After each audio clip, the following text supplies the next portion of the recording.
36, 1 e 2 diz: há no coração do ímpio a voz da transgressão.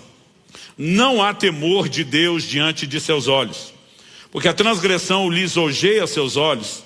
Ele diz que a sua iniquidade não há de ser descoberta, nem detestada. Quando o salmista, pelo Espírito de Deus, menciona a voz da transgressão, evidentemente ele está falando de algo externo, não é da própria pessoa, que quer induzi-la ao pecado. A voz da transgressão seria um excelente título para a mensagem de hoje e que exprime muito do que eu vou falar. Mas ele segue a linha de raciocínio e ele passa a dizer não só que existe uma voz, rotulada de a voz da transgressão, mas qual é a mensagem que ela fala? Sua iniquidade não há de ser descoberta, nem detestada. Ou aquilo que você fizer de errado, transgredindo e pecando, não vai ser descoberto. E se for, não vai dar nada no final das contas. E por conta do ditado, não dá nada não, que nós já começamos a contrair, falar que nem os goianos e alguns mineiros, dá nada não, que primeiro afirma para negar depois, né? Eu, para efeito didático, acredito que essa frase vai ser mais lembrada. Vou usar como tema da minha mensagem hoje a expressão, não dá nada não. Mas o texto mostra que a razão pela qual a voz da transgressão tem lugar e consegue comunicar a mensagem de não haverá consequências é a ausência do temor de Deus. Então eu quero somar isso e construir com vocês aqui a exposição da mensagem em cima de 3 tópicos, serão 3 questionamentos. O primeiro é, de quem é essa voz da transgressão? Segundo, o que é que ela fala? Essa mensagem de inconsequência. E em terceiro, como silenciá-la? E aí sim, eu vou destacar a importância do temor de Deus. Então, eu quero conduzir você pela exposição bíblica dentro dessa linha de raciocínio. Então vamos começar pelo primeiro tópico. De quem é a voz da transgressão? Se há uma voz falando ao coração do ímpio, e nada sugere que seja ele conversando consigo mesmo, então nós estamos falando de uma terceira pessoa. Quem é que tem o poder de falar ao coração? Vamos por eliminatório. Primeira pessoa que fala ao coração, Deus. Hebreus capítulo 3, verso 7, citando o Antigo Testamento, e em referência ao que Deus fala, diz: se hoje ouvides a sua voz, não endureça o coração. Mas embora Deus fale ao coração, ele não seria contraditório de sugerir que alguém peque. Ele nos criou para a obediência. Nós somos chamados à obediência. E essa é a temática, né, que eu vou abordar um pouco mais no ano que vem aqui com vocês. E também, Tiago capítulo 1, verso 3 diz: ninguém, ao ser tentado, diga, sou tentado por Deus. Porque Deus não pode ser tentado pelo mal, e Ele mesmo não tenta ninguém. Então eliminamos. Não é o próprio ímpio conversando consigo, não é Deus falando ao coração dele, embora tenha esse poder. Quem sobra, e que tem poder de falar ao coração, e é um especialista nessa voz. A Escritura aponta numa única direção e para uma única pessoa. A voz da transgressão é a voz do diabo. E nós precisamos reconhecer quem está falando. Porque muitas vezes a forma com que o engano é promovido, a gente não consegue discernir, né, que a voz procede do maligno. Que não é à toa que recebe na Escritura o rótulo de tentador. Então em Atos no capítulo 5, nós temos um episódio registrado que envolve um casal, Ananias e Safira. Eu vou ler do verso 3 ao 5 de Atos 5. Então Pedro disse a Ananias: por que você permitiu que Satanás enchesse o seu coração, para que você mentisse ao Espírito Santo, retendo parte do valor do campo? Não é verdade que conservando a propriedade seria sua? E depois de vendida, o dinheiro não estava em seu poder? Porque você decidiu fazer uma coisa dessas. Você não mentiu para os homens, mas para Deus. Ouvindo essas palavras, Ananias caiu morto. E sobreveio grande temor a todos os que souberam do que tinha acontecido. Por que a Bíblia registrou esse episódio? Nós não temos aqui um mero relato histórico envolvendo a vida de um casal ou a descrição de, eventos ocorridos na igreja no seu início. Romanos 15:4 diz que tudo quanto foi escrito, para nosso ensino foi escrito. Deus, na sua sabedoria, Ele consegue articulando todas essas situações que foram registradas para que elas sirvam de advertência para mim e para você. E nós precisamos saber que, como diz Gálatas 6:7, de Deus não se zomba, com Deus não se brinca. Então, o apóstolo Pedro, falando pelo Espírito de Deus, porque tudo aquilo estava no coração de Ananias, nada disso era público. Ele só poderia ter falado por revelação do Espírito Santo.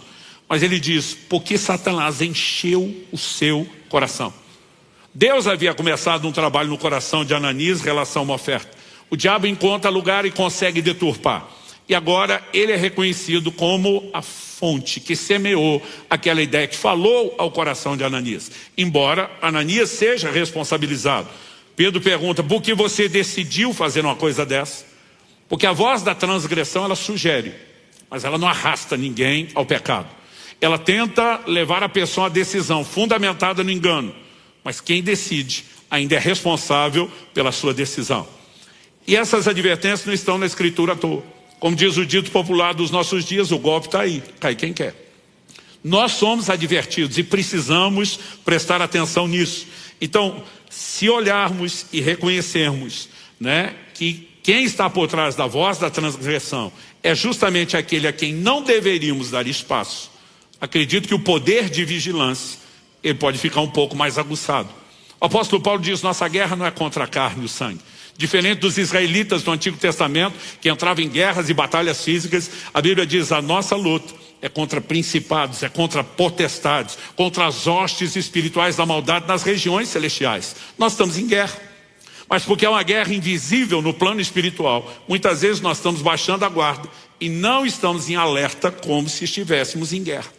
E nós precisamos estar atentos. Agora, o que aconteceu com Ananias é exclusividade dele? Não. Esse é um de muitos relatos da Escritura, de algo que vem acontecendo com a humanidade desde o início.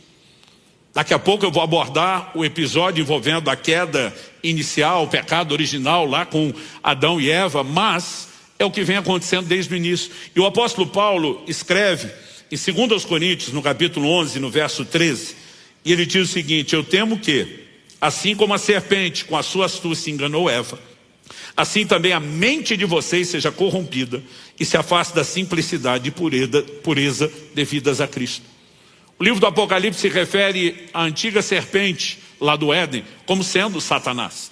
E a Bíblia nos mostra o receio de Paulo lidando numa conversa, né, por meio da epístola com a igreja inteira. Ele diz, eu temo que com vocês possa rolar o mesmo padrão de engano que a serpente conseguiu com Eva. Isso precisa nos fazer entender quem está por trás dessa voz. É Satanás. Repito, não é à toa que ele é chamado de tentador. Mas eu quero lembrar, a tentação é uma sugestão, é uma proposta, é um estímulo. Depois de dizer em Tiago 1,13 que Deus não tenta ninguém, o verso seguinte, o 14, diz, cada um é tentado quando atraído e enganado pelo seu próprio desejo. Basicamente, o que te trola é o seu próprio desejo. Mas Satanás, enquanto tentador, ele explora isso. Então, nós não podemos olhar para a tentação e chamá-la ou classificá-la de sobrenatural, porque a tentação é natural. Aliás, o apóstolo Paulo escrevendo, né, aos Coríntios, ele também vai fazer essa declaração. Né? Ele diz, aquele que está em pé, cuide para que não caia. Na sequência ele diz, não vos sobreveio tentação que não fosse humana, natural. A tentação não é sobrenatural. Ele diz nenhuma delas. Ele diz, pelo contrário, Deus é fiel, e quando essa tentação que está no limite das forças, na sua capacidade de resistir vier, ele ainda vai te dar capacidade para não sucumbir diante dela. Então, se existe algo sobrenatural, quando o assunto é tentação, sobrenatural é o livramento, não a tentação. De vez em quando eu vejo gente questionando, mas Satanás é chamado de tentador e ele é sobrenatural. Eu digo, o tentador está do lado de fora, a tentação está do lado de dentro. O tentador é sobrenatural, a tentação é natural. O tentador, sobrenatural externo, não pode enfiar goela abaixo dentro de você um desejo que você não tem. O que ele pode é colocar um menu debaixo do seu nariz e provocar algo em você. Mas o diabo sempre tem um padrão de provocação e tentação que, se eu e você prestarmos atenção, a gente pode se prevenir, né? Inclusive o apóstolo Paulo diz em 2 Coríntios, no capítulo 2, no verso 11, para que Satanás não alcance vantagem sobre nós, pois não ignoramos quais são as intenções dele.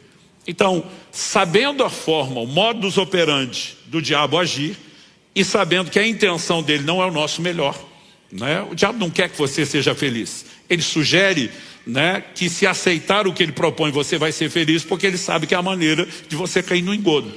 Mas sabendo que o que ele quer é nos destruir, sabotar a nossa relação com Deus, e não ignorando isso, nosso estado de alerta e a capacidade de resistir, ela aumenta. Então precisamos reconhecer, em primeiro lugar, a voz da transgressão é maligna, é do diabo.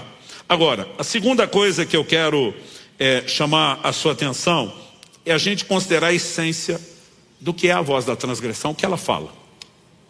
Qual é a mensagem que ela comunica?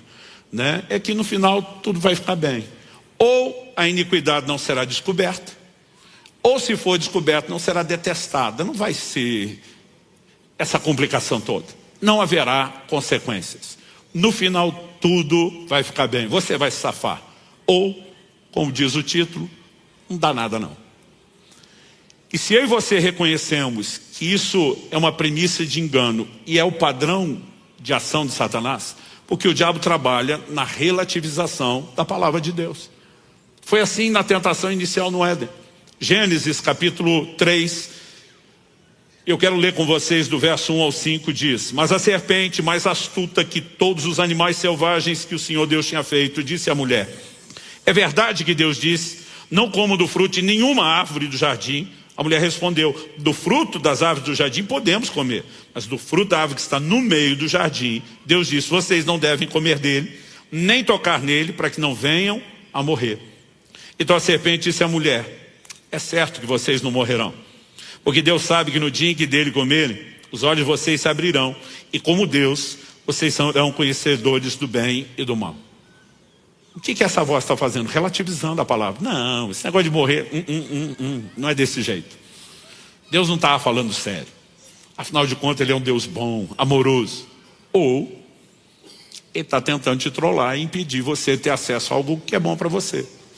Pode ser que ele esteja te sabotando, né? O tempo todo, a ação de Satanás é um padrão. Olha a tentação de Jesus no deserto, onde Jesus responde à primeira tentação dizendo: está escrito, nem só de pão viverá o homem. O diabo vem na próxima: por que você não pula do pináculo do templo? Porque está escrito. Ele vai tentar distorcer a Bíblia para levar Jesus na contramão. Nosso Senhor responde: também está escrito, e bota o diabo no seu devido lugar usando a escritura, porque ele não ignora as suas intenções. Ele sabe, né, o poder de manipulação que Satanás tem, simplesmente de sugerir que as coisas não são bem do jeito que Deus disse, ou que não vão terminar do jeito que ele disse, ou que talvez Deus esteja te proibindo de algo porque ele não está interessado no seu bem. É sempre o mesmo jogo. A maioria dos cristãos que não constroem uma fé sólida, entendendo que Deus, quando estabelece proibições, está estabelecendo limites para o nosso próprio bem, ele pode ceder a esse tipo de proposta. E o tempo todo você vê gente caindo nesse engodo. É gente que olha para você e diz: não, eu decidi que eu vou botar fim ao casamento, não importa o quão sagrado a Bíblia diga que é isso. E você pergunta por quê? Diz: porque eu tenho direito de ser feliz. Eu digo: então nasceu pobre e rouba um banco. Se o direito de ser feliz é à custa de princípio, viva de qualquer forma e maneira. Porque as pessoas acreditam, né, elas normalmente estão justificando suas ações, tem toda uma construção. E normalmente por trás dessa construção, a premissa é o engano de Satanás, explorando vulnerabilidades, carências, necessidades, transforma as pedras em pães, no momento de necessidade, né? Gente sendo explorada nas suas carências ou nas suas ambições. É sempre o diabo amplificando o anseio de algo com uma mensagem: Deus está sabotando você, ele está puxando o seu tapete, Deus não quer o seu bem, Deus está te trolando, é melhor você garantir a sua alegria. Ele sempre vai relativizar aquilo que Deus fala, sempre precisa amenizar as consequências, porque se eu e você estivermos seguros das consequências, não vale a pena cruzar a linha. E essa voz, ela sempre apresentará o mesmo padrão de mensagem. O pior é que quanto mais trela você dá, mais lógica aparece a sugestão dessa voz. Gênesis 3:6, depois que o diabo falou, diz assim: vendo a mulher que a árvore era boa para se comer, agradável aos olhos, e árvore desejável para dar entendimento, tomou do seu fruto, comeu, deu também ao seu marido, e ele comeu. Primeiro, a árvore era boa. A proposta não parece tão ruim. Daqui a pouco a Bíblia diz que se tornou agradável aos olhos, e daqui a pouco desejável. Há uma progressão. Infelizmente, Tanto Eva quanto Adão sucumbiram a isso. Agora a pergunta é, quem estava falando a verdade? Deus disse, no dia em que comerem, vocês vão morrer. Eu dizendo, não vai acontecer nada disso. Não houve morte física. O que houve foi morte espiritual, separação de Deus. Eles foram expulsos do Éden. O pior não era perder o jardim, era perder o acesso e a comunhão com Deus. E os danos disso são colhidos até hoje. Romanos 5,12 resume essa história dizendo, por meio de um só homem entrou o pecado no mundo, através do pecado a morte, e a morte passou a todos os homens. Qual voz estava falando a verdade? A Bíblia diz que Deus não pode mentir. A verdade é a essência do seu caráter. Agora, desde o início, quando o diabo relativiza e diz as coisas não são do jeito que Deus falou, eu fico impressionado, porque uma coisa é essa voz prevalecer no coração do ímpio que não teme a Deus. Mas é como ele consegue enganar uma pessoa que teme a Deus a dar mais crédito à sua própria voz do que à voz de Deus. Agora, se isso não for chamado de engano, a gente pensaria muito estupidez. Mas engano, ele vai sendo trabalhado de forma lenta. Quando era garoto, meu pai citava uma parábola, ele mencionava alguém citando essa ilustração, que estava citando outro, eu nunca soube a quem dar crédito. Mas ele dizia o seguinte, se você pegar uma rã e jogá-la num caldeirão de água quente, do jeito que ela cai, ela pula. Ela vai reagir imediatamente à mudança de temperatura e ela não fica ali. Mas se você colocá-la na água fria, ligar um fogo baixo, ele diz, você pode deixar a panela destampada, ela vai ser cozida sem que perceba. Porque a mudança lenta de temperatura, ela não vai perceber. E meu pai usava essa ilustração dizendo, cuida. Porque normalmente a proposta do diabo não é jogar você no caldeirão da água fervente, peca, chuta o balde, arrebenta com tudo. A gente se arma.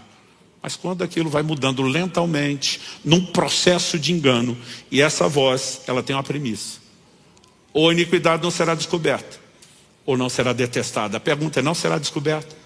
Você lê lá no livro de Números, não sabeis que o vosso pecado há de vos achar. Não será detestada, nós vamos perceber não apenas o quanto isso interfere na nossa relação com Deus, mas os danos que trazem. Então, ao olhar para as Escrituras, nós percebemos que a essência dessa mensagem é de que não haverá consequência. Mas a essência do que Deus falou é justamente o contrário, haverá consequência. E aí você olha para Ananias e Safira. Quando Ananias sustentou a mentira, ele caiu morto instantaneamente. Os jovens, porque a força de trabalho desde o início da igreja são jovens, foram enterrá-lo. Depois de todo o trabalho de cava, enterra e volta, a Bíblia diz 3 horas depois. Eu fico imaginando o tamanho dos cultos e reuniões na igreja do livro de Atos. E parece que desde o início da igreja as mulheres chegavam atrasadas. Estou brincando, gente, tem filho, casa para cuidar, não dá para ficar em reunião tão grande, não chega depois. Mas Safira chega depois, não está sabendo o que aconteceu. E Pedro pergunta, foi isso que vocês fizeram? Ela sustenta toda a história, a mentira, ela também é fulminada. Quando o jovem volta, mais um corpo para enterrar, levam de novo. O juiz se manifestou. E a Bíblia diz, sobreveio temor a todos. Daqui a pouco nós vamos entender a relação do juízo e do temor, mas desde o início, a mensagem bíblica é muito clara. O pecado não fica impune. O pecado sempre tem consequências. Me permita ler um outro texto. Carta dirigida a uma das 7 igrejas da Ásia no Apocalipse. Essa direcionada ao anjo da igreja em Tiatira. Versículos 20 a 23 Apocalipse 2. Tenho, porém, contra você o fato de você tolerar que essa mulher, Jezabel, que se declara profetiza, não somente ensine, mas ainda seduza os meus servos a praticar a prostituição e a comer coisas sacrificadas aos ídolos. Dei-lhe tempo para que se arrependesse, porém ela não quer se arrepender da sua imoralidade. Eis que farei com que fique acamada, trarei grande tribulação aos que com ela adulteram, caso não se arrependam das obras que ela incita. Matarei seus filhos e todas as igrejas saberão que eu sou aquele que sonda mentes e corações e retribuirei a cada um de vocês segundo as suas obras. A pergunta é, o pecado fica impune? Não, pastor, mas é que no Antigo Testamento, normalmente eu digo, quando alguém começa essa conversa, eu falei, eu não aguento mais ouvir essa bobagem. As pessoas pregam hoje em dia uma mensagem de conforto ao pecado dizendo, difícil era na época da lei. Agora Deus se converteu. Ele não é mais ranzinza, Ele não julga as pessoas. Ele não é mais o Deus controlado que saía matando todo mundo. Ele agora é a versão paz e amor. Gente, Deus é um ser imutável. Essas heresias, elas remontam ao início da história da igreja. Havia um camarada chamado Marcião que dizia que o Deus do Antigo Testamento era um, do Novo era outro. Pelo menos, mesmo cometendo essa insanidade de mudar um Deus para outro, ele foi mais coerente do que achar que o mesmo Deus mudaria tanto. Quando você olha para a revelação bíblica, não dá para você simplesmente fazer essa dicotomia que tentam fazer. O que nós percebemos de uma mudança clara de um ambiente para outro, não é a pessoa de Deus. É que aqui as pessoas não tinham capacidade de vencer o pecado. E na graça, Deus nos dá a capacidade de vencer o pecado. Mas a graça que deveria ser apresentada como o maior antídoto ao pecado, hoje em dia na boca de muitos pregadores, ela virou a permissão para pecar. Ela virou uma parceria com a voz de Satanás, não dá nada não. Gente, quando você olha o padrão de uma mensagem que está dizendo para as pessoas, se você está preocupado com o pecado, é porque não entendeu a graça, pode ter certeza que você encontrou um modus operandi revelado em toda a Bíblia. É o padrão de ação de Satanás, não é de Deus. Quando a pessoa peca, o Deus da graça, e nós temos uma carta aqui dirigida a uma igreja de gentios convertidos que não tinham nada a ver com o período da lei do Antigo Testamento, é o próprio Jesus, a encarnação, a expressão e a revelação da graça, dizendo, eu estou dando tempo para arrepender. Você não quer arrepender? Eu vou para cima de tu. Eu acabo com a sua raça. Eu vou julgar você. E as igrejas vão saber que eu não estou de brincadeira e não tolero brincadeira. E daqui a pouco vou explicar a relação entre o juízo e o papel didático para outros.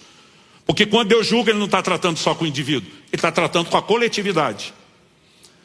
Quando você olha, é inegável o padrão de punição e de consequência de pecado.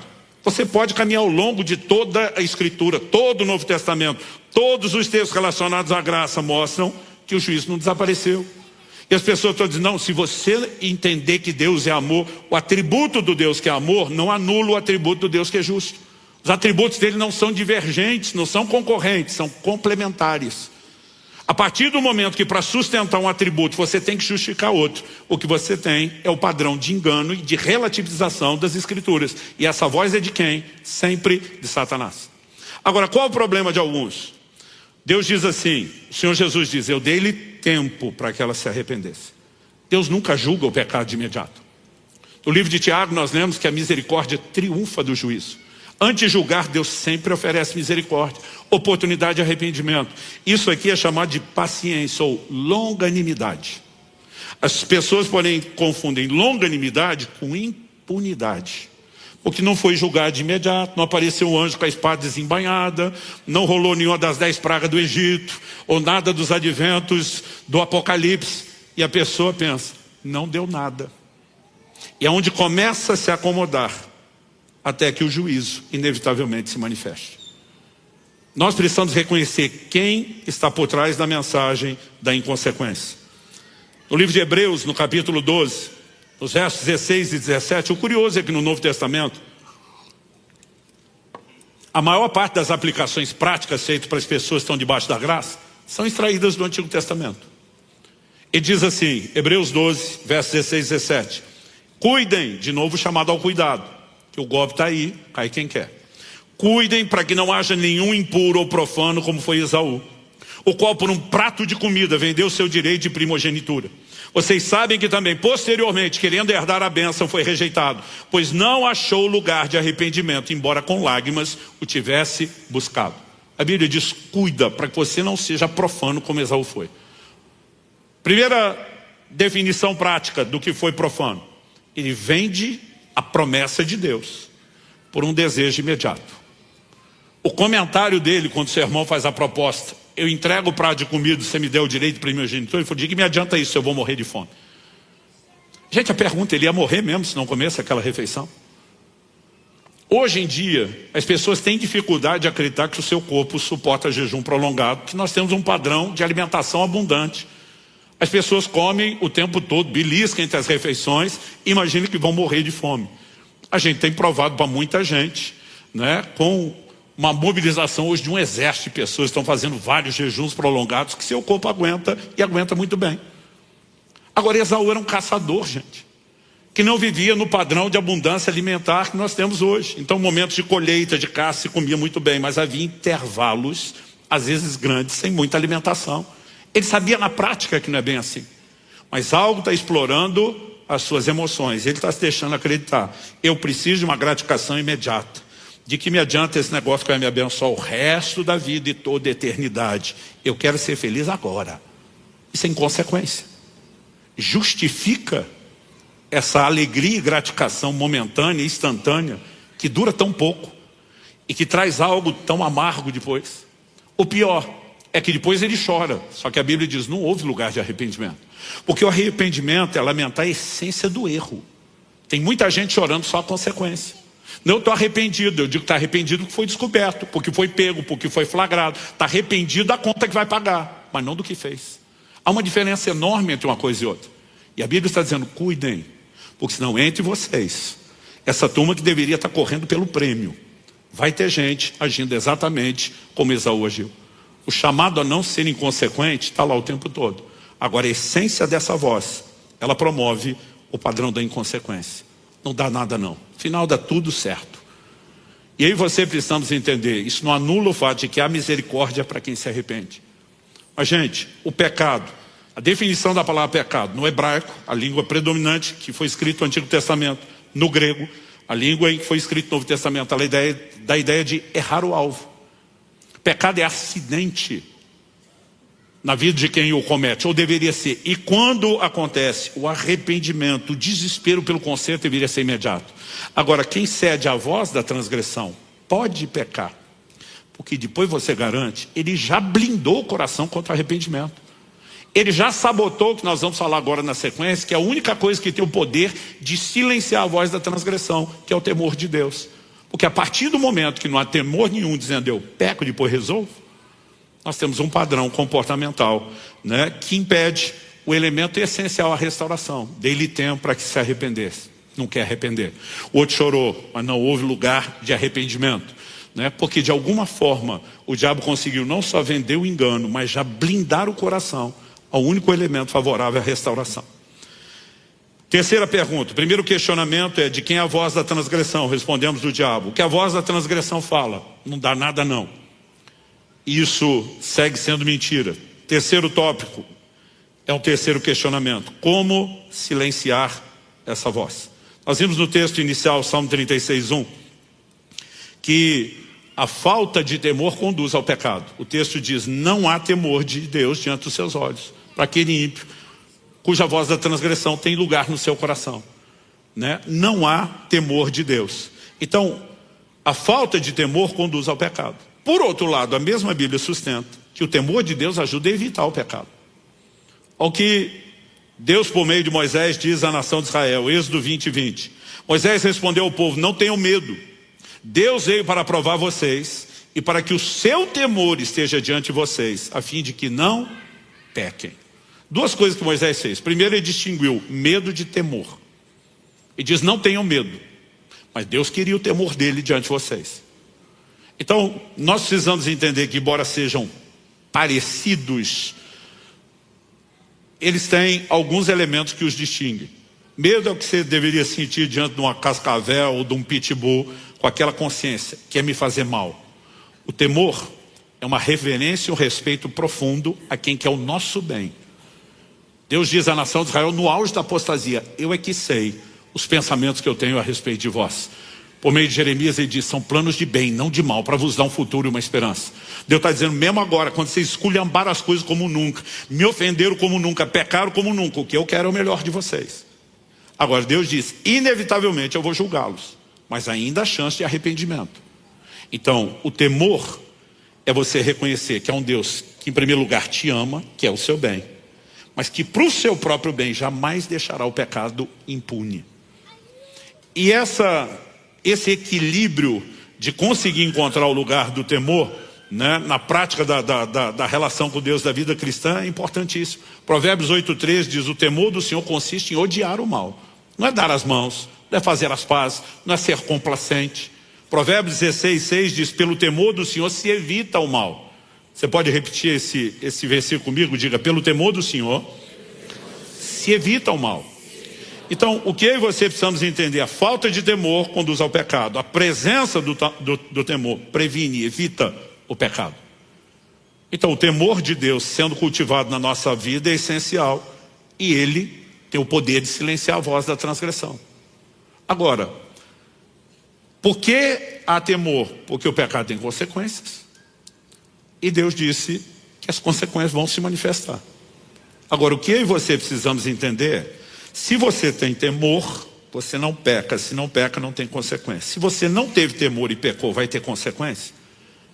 As consequências vêm não apenas por causa de você, mas Deus precisa mandar uma mensagem para o resto dos filhos, de que não está tudo bem fazer o que você quer.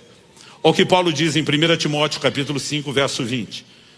Timóteo está cuidando de igrejas de gentios convertidos. Isso aqui não tem nada a ver com as instruções da lei de Moisés da antiga aliança. E diz: quanto aos que vivem no pecado, viver é diferente de quem caiu, é quem quer permanecer lá. Repreenda-os na presença de todos, para que também os demais temam. Ou seja, essa pessoa que decidiu viver, não se arrepende mais, já vacinou o coração, está blindado e provavelmente não vai se recuperar, ela é a laranja podre na caixa. Ela é aquela voz prática que o diabo está usando para dizer para os outros: dá nada não, olha fulano. E diz: repreende na frente de todo mundo para que os demais temam. Se aquele não vai temer, Deus está dizendo: use pelo menos esse como exemplo para que os outros tenham temor. Consegue imaginar o desconforto de um culto? Fulano, fique de pé. Você é um sem vergonha, que só está envergonhando o evangelho de Jesus, que não honra a palavra de Deus, que vem sendo corrigido e não se arrepende. A mão de Deus em algum momento vai cobrar a sua falta de arrependimento. E o que você está achando que é impunidade, é longanimidade, vai terminar. Pode sentar, nós vamos continuar o culto. Agora, gente, nós não estamos falando de algo que era meramente cultural. Nós estamos falando de Bíblia. Evidentemente não se chega a uma repreensão pública sem começar de outros níveis. Jesus em Mateus 18 disse: se o teu irmão pecar, repreende você e ele. Se ele te ouvir, ganhou o seu irmão. Porque o propósito da repreensão não é levar as consequências finais, é produzir recuperação. Agora, se não ouvir, vai com testemunha. Não ouviu com testemunha, se ouvir, ganhou o irmão. Leva para a igreja. Não ouviu a repreensão pública, desliga. Em 19 anos de igreja, nós tivemos, acho que apenas 2 situações e onde não trouxemos diante toda a igreja, a não ser uma delas. Nós reunimos simbolicamente liderança numa segunda situação e não chegamos ao estágio final. Mas isso é parte da orientação bíblica. Para quê? Para que os outros temam. Agora, o próprio texto de Atos 5 que nós lemos: sobreveio grande temor aos que souberam do que tinha acontecido. Quando viram a notícia, o Ananias brincou com Deus, foi fulminado. A mulher insistiu nisso, foi fulminada. Todo mundo diz: ninguém é louco mais de mentir. Deus estava usando aquilo para o bem dos outros, quando já não podia mais recuperar aqueles. Qual é a intenção? Qual é a proposta? É guardar o coração dos demais. Deus ama todo mundo, o que está sendo julgado e os demais. E diz: se você não aceita o único socorro que eu te ofereço, eu vou te usar de exemplo para que pelo menos eu não perca os demais como estou perdendo você. Quem está entendendo? Agora, o temor, diferente do que muita gente está ensinando e pregando. É por isso faz anos que a gente está falando de uma graça que transforma, não que concorda com o pecado. Essa é a razão pela qual agora publicamos um material, estão fazendo um barulho, que é o livro da hipergraça. Porque as pessoas estão tentando dizer que no Novo Testamento não tem juízo. Aí você olha para Ananias e Safira e diz: aquilo foi o quê? Uma carícia de Deus, se não era juízo? Quando ele fala para essa mulher que ele rotula como Jezabel e diz: eu vou te botar de cama, eu vou matar os seus filhos, eu vou para cima de quem adultera com você. Se isso não é juízo, é o quê? É outra carícia. Eu lembro que a pessoa que um dia me abordou e falou: não tem juízo na antiga aliança. Eu falei: olha isso aqui, Hebreus capítulo 10, verso 28. Morre pelo depoimento de 2 ou 3 testemunhas quem tiver quebrado a lei de Moisés, sem misericórdia. Tinha juízo na lei, sim, e o juiz era classificado sem misericórdia. Verso seguinte, 29. De quanto maior castigo julgais vós, será considerado merecedor aquele que calcou os pés ao Filho de Deus, profanou o sangue da aliança com o qual foi santificado e ultrajou o Espírito da graça. E diz: o juiz na graça é mais severo do que na lei, porque agora vocês têm mais recurso. E continuo de brincadeira. Não existe nada que sustente a ideia de que Deus anulou o seu atributo da justiça, porque ele decidiu investir no atributo do amor. Então eu quero te dar alguns textos bíblicos que falam do temor na nova aliança e no tempo da graça. Efésios 5, 21. Sujeitem-se uns aos outros no temor de Cristo. A partir do momento que ele usa a expressão Cristo, ele está falando da expressão e revelação da graça. Está falando da vida da nova aliança, sem contar que escreveu para uma igreja de gentios convertidos, e não os judeus que viviam sob a lei. Temor de Cristo. A presença de Cristo no nosso coração, nosso relacionamento com Ele nunca excluiu a importância do temor. Jeremias profetiza sobre a nova aliança nos seguintes termos. Jeremias 32, 40. Farei com eles uma aliança eterna, segundo a qual não deixarei de lhes fazer o bem. Porei o meu temor no coração deles, para que nunca se afastem de mim. Deus prometeu que nessa aliança o que Ele queria era fazer o bem, sim. Mas para que não se afaste de mim, porque eu vou ter que julgar e fazer o mal, eu preciso que o temor esteja no coração deles. O temor segue sendo a balança, a prevenção, o remédio, o balizador. Atos capítulo 2, verso 43. Em cada alma havia temor, e muitos prodígios e sinais eram feitos por meio dos apóstolos. É assim que a igreja do Novo Testamento vivia, em cada alma havia temor.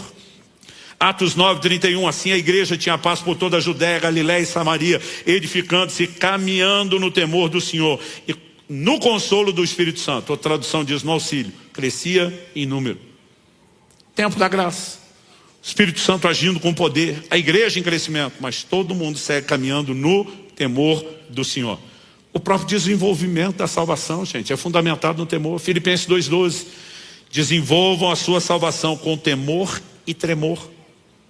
A santificação é fundamentada no temor. Segundo aos Coríntios 7:1. Portanto, meus amados, tendo tais promessas, purifiquemo-nos de toda impureza, tanto da carne como do espírito, aperfeiçoando nossa santidade no temor de Deus. Diga comigo, aperfeiçoando nossa santidade no temor de Deus. Agora, se não há juízo, qual a razão do temor? Se não há consequência e no final não dá nada não, o que é que justifica temor? Porque o temor não é só respeito, é uma profunda reverência a alguém com quem não se brinca. Alguns anos atrás, eu comecei a avaliar as escrituras, porque eu lembro que alguém falou, a revelação do Novo Testamento é o amor. Juízo é coisa do Antigo Testamento. Aqui a gente obedece por amor. E Jesus disse, quem tem os meus mandamentos os guarda e me ama. Na lei eu obedecia por juízo. Eu fui avaliar a Bíblia. Eu falei, isso te justifica? Deuteronômio 11, revelação da lei, verso 1. Amarás o Senhor teu Deus e guardarás todos os seus mandamentos. O amor sempre foi pregado em primeiro lugar desde a lei. Agora, quando você vem para o Novo Testamento, a pergunta é só amor ou também tem temor? Você vai descobrir que na lei havia amor e temor, e na nova aliança tem amor e temor. Porque eles não são divergentes, eles são complementares. Hebreus capítulo 12, verso 28 diz assim, por isso, recebendo nós um reino inabalável, retenhamos a graça. Ele está falando de reter a graça, porque a graça não faz tudo sozinho, eu e você temos que interagir com ela. Mas evidentemente que ele está falando do tempo que vivemos, a graça. Retenhamos a graça. Aí diz assim, pela qual, pela graça, sirvamos a Deus de modo agradável, com reverência e temor. Porque o nosso Deus não foi na antiga aliança e mudou depois, é fogo consumidor. A Bíblia fala que na graça nós vamos continuar servindo a Deus com temor e com reverência. Nós não estamos falando de questões que são excludentes, divergentes, elas são complementares. Um dia o Espírito Santo falou comigo, vai estudar sobre o paraquedas de emergência, paraquedas reserva. Eu pensei, deve ser para alguma ilustração. Liguei para um pastor amigo meu, que a experiência dele com paraquedista é muito maior que a minha. Ele tinha centenas e centenas de voos, e eu nunca pulei, então a dele é maior do que a minha. Mas por algum momento eu queria ver a cara de vocês imaginando pulando de paraquedas. Eu queria muito isso, depois eu casei, a empolgação diminuiu, os filhos nasceram, diminuiu mais. Pastor, e agora que os filhos estão crescidos, tem os netos, né? Então assim, o projeto está em stand-by, só Deus sabe se um dia vai acontecer. Mas liguei para esse amigo, falei, olha, eu sei que você tem horas e horas, saltos assim, centenas. Me diga aí, me dê uma aula sobre o paraquedas reserva, paraquedas de emergência. Eu falei, Luciano, é o tipo de paraquedas que nenhum paraquedista quer usar, mas que todo mundo está feliz por ter. Eu falei, por que não quer usar? Ele falou, Luciano, descer com o paraquedas de emergência é diferente de descer com o normal. o tamanho do velame é bem menor. Você não vai descer naquele voo panorâmico tranquilo. Ele está lá só para garantir que você não despenque como um tijolo. Mas ele chega a ter 30% apenas da área do velame que o outro tem. Ou seja, você vai descer rápido. E se você não souber e não tiver o treino para aterrissar com o de emergência, tentar descer como o outro, você se arrebenta. Eu falei, bom, ninguém quer acionar. Pelo medo dele também não abrir, eu falei, Luciano, a probabilidade do paraquedas de emergência não abrir, ela é tão mínima, estatisticamente falando, que se alguém tiver um problema não abrir os dois, imediatamente é instaurada uma investigação por suspeita de sabotagem. Ele falou, o material do outro paraquedas é diferente, para não enroscar mesmo. O tamanho, a forma como é dobrada, todo o desenho dele, é assim, estatisticamente é quase impossível não abrir. E quando acontece, há uma suspeita de sabotagem. Eu falei, então por que o camarada não quer que abra? Ele falou, pelo desconforto com que se desce. É bem melhor descer com o primeiro. Quando ele terminou a aula, o senhor me disse, o temor é o paraquedas de emergência. A razão primária da obediência em todos vocês deveriam ser o amor. Mas a pergunta é, algum paraquedista quer arriscar e pular sem o de emergência? Não, porque ele sabe que a chance do primeiro falhar é maior do que a do segundo. Quando nós falamos do amor, ele é infalível? Não. Carta à igreja de Éfeso no Apocalipse. Tenho, porém, contra ti que abandonaste teu primeiro amor. Esse é o paraquedas do amor, em algum momento pode não abrir. Mas eu quero te dizer, se o temor estiver lá, a sua queda vai ser impedida. Se você me perguntar se eu fui um filho obediente aos meus pais, vou dizer que sim, porque eu mais obedeci do que desobedeci. Não posso dizer que eu não desobedeci nunca. Pastor, quando o senhor obedecia, o senhor fazia pelo quê? Muitas vezes por amor. Eu pensava, não posso dar esse desgosto, essa decepção aos pais que eu amo tanto e preciso honrar. Mas teve momentos que o que me parou não foi amor, foi o temor. Mais do meu pai do que da minha mãe. Porque ele era old school, velha guarda, implacável. E muitas vezes eu pensava, não vai valer mesmo a pena, porque as consequências são inegociáveis. O que fomenta a prática do pecado é a inconsequência. Quando você consegue ser consequente, e mesmo que seja por temor e não por amor, você está preservando uma relação de amor. E nós precisamos parar dessa besteira de tentar dizer que não há lugar para o temor, porque eu quero te garantir, né, a Escritura apresenta isso com clareza. E o temor no meu e no seu coração sempre será uma proteção. Embora é melhor você não precisar usar o paraquedas de emergência. O que Jesus disse de fato, aquele que tem os meus mandamentos e os guarda, esse é o que me ama.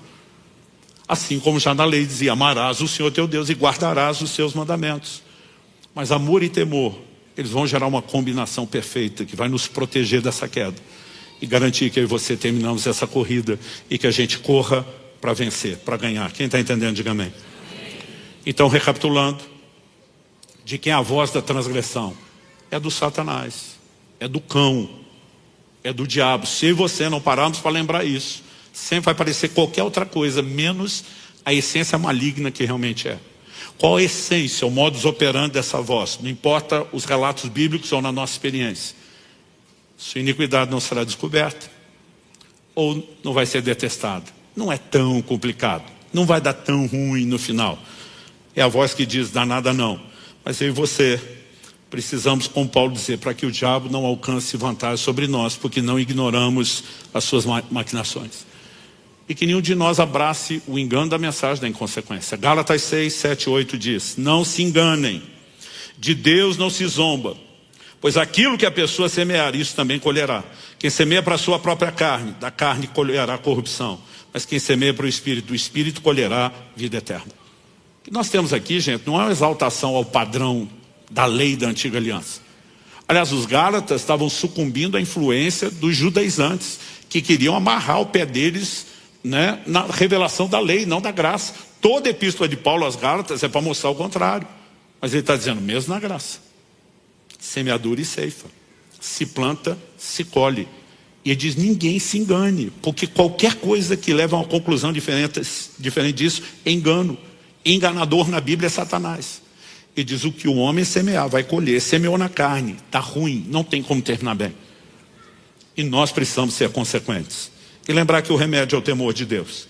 E o temor de Deus é mais do que sentimento, ele é ação. Salmo 111, 10 diz, o temor do Senhor é o princípio da sabedoria.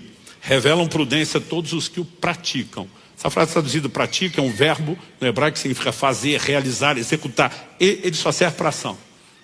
Então, o que nós estamos falando é de estilo de vida, de conduta. Quando a mulher de Potifar estava dando em cima de José lá no Egito, Gênesis 39, 9, diz que ele explica para ela: seu marido me colocou como governante de tudo na casa dele e não me vedou coisa alguma, a não ser a senhora. Provavelmente já sabia o tipo de mulher que tinha. Agora José só poderia dizer: eu não posso cometer essa deslealdade contra ele. Esse foi o argumento de José. Gênesis 39, 9, ele termina perguntando para ela: como, pois, cometeria eu tamanha maldade e pecaria contra Deus? E diz aqui: tem temor de Deus, dona. Ele não está dizendo a senhora não faz meu tipo. Provavelmente, para ter que lembrar de Deus e ganhar essa, ele deve ter sido atraído e tentado. Mas ele está sendo consequente. Ele está dizendo: eu temo a Deus. Eu não vendo o direito de primogenitura por um prato de lentilha. Eu prefiro gratificação eterna. Eu prefiro andar no lugar de honra em Deus. Deus não fez nada contra mim. Não há carência, não há necessidade, não há ambição que justifique eu entrar em colisão com o único que me amou, cuidou de mim, tem me sustentado, tem promessas para cumprir na minha vida. Isso é um padrão nas Escrituras. O temor de Deus vai guardar os nossos corações. Então que a gente possa tomar essa advertência, para que a gente não seja seduzido a parar essa corrida, a desviar dela, ou ter no final corrido em vão, usando a analogia da mensagem do domingo passado. Você recebe essa palavra em nome de Jesus? Eu gostaria que, sentado mesmo por enquanto, você fechasse seus olhos. Nós vamos orar. Pai, nós somos gratos porque o Senhor, no seu amor e bondade, nos adverte por vários motivos. Em primeiro lugar, para que o mal e o pecado sejam evitados. E segundo, para quando cometidos haja arrependimento imediato.